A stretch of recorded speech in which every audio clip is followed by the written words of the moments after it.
Hello friends, welcome to the Tech Listen channel. So friends, today I will talk about the CHUWI Ryzen 7 3750H ultra small desktop PC LarkBox X. So friends, CHUWI has introduced a new edition of ultra compact desktop PC LarkBox X that is equipped with a Ryzen 7 3750H processor.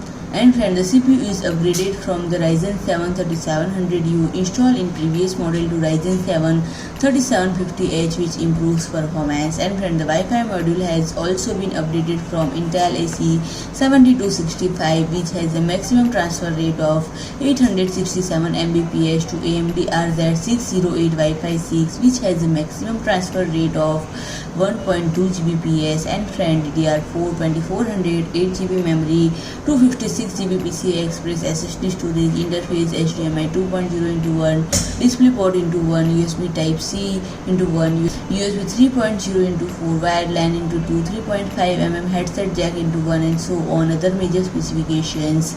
And friend, the monitor can produce 4K or 60 FPS on 3 displays at once. And friend, the exterior measurements are 127mm in width, 127mm in depth, and 49mm in height. And friend, it weighs around 460 grams. So friend, if you like my video, please do like, share and comment, and don't forget to subscribe my channel and press the bell icon.